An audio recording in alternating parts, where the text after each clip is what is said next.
Hello and welcome to Favorite Rugby on Favorite Sports. And what a week of rugby news has been with Jacques Nienaber, who is sitting at the center of probably one of the biggest moves we've seen in the last few years with regards to a cross rivalry move, a World Cup winner, a big money move, for example.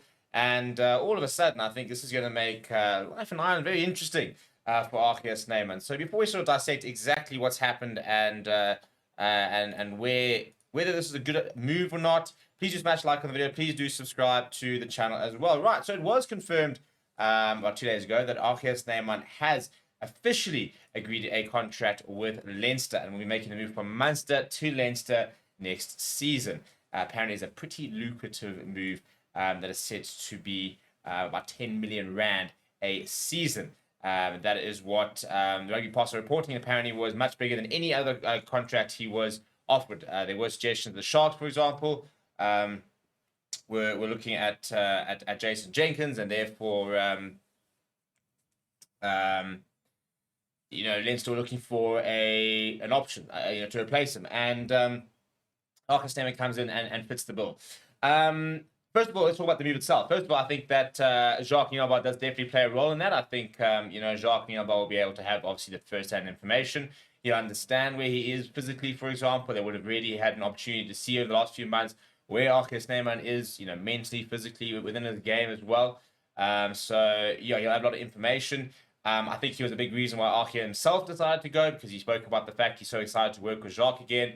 I think he also just enjoys being in Ireland, to be honest. I think he wanted to stay at Munster, but Munster couldn't afford him, given the fact that they had to prioritize. They basically was one of either him or Jean Claim, and they went with Jean Claim because he's available more, he's played more, and he's been more consistent for Munster, which is fair enough. But the question is this a good move? Now, for Jacques Nienaber, I think it's a good move for him. I think the nice thing about Leinster is they've got ridiculous depth. And so if there's ever a club that could afford to really manage him and really decide when he plays and when he doesn't and how to sort of get the best out of him, it is Leinster, because they do have so many options.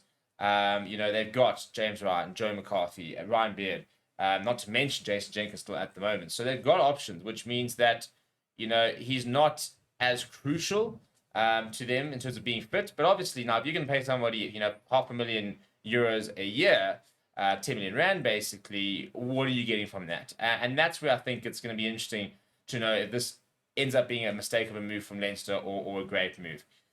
He needs to play, doesn't he? That's the main thing. He's played next to nothing for Munster. And I think a lot of Munster fans would be quite upset with him that, he just didn't get to play for Munster and then chose to move to their rivals.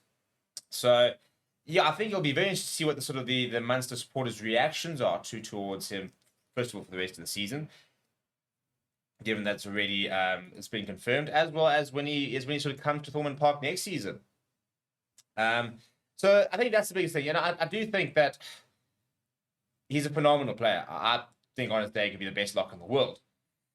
The big risk. He's always going to be a big risk because he's so injury prone, because he's had so many injury issues. So to go and give him such a big contract when he just hasn't played a lot of rugby in the last few years, domestically at all really, is very bold from Leinster. But where they are incredibly lucky is that they've got a number of Ireland players who are on IRFU contracts.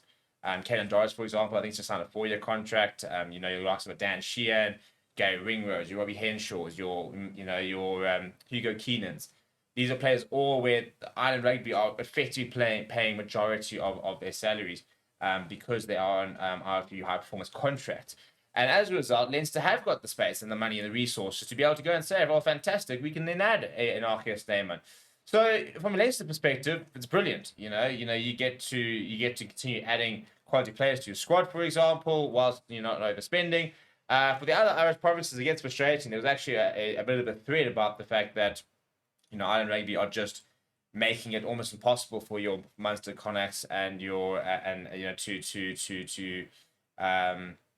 and Ulster to sort of compete with Leinster, because they've got so many Ireland contracted players that they've just got all this and plus they have so much money that they can just sort of build this ridiculous depth. In fact, they currently have used more players in the URC than any other team. I think about 47 players so far this season.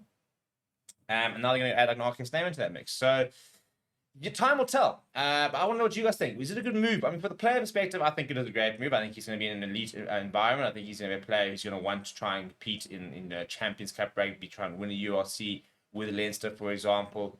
Again, I think it's the right environment for him in terms of, they'll be able to manage his workload to make sure they can really maximize him when he is available.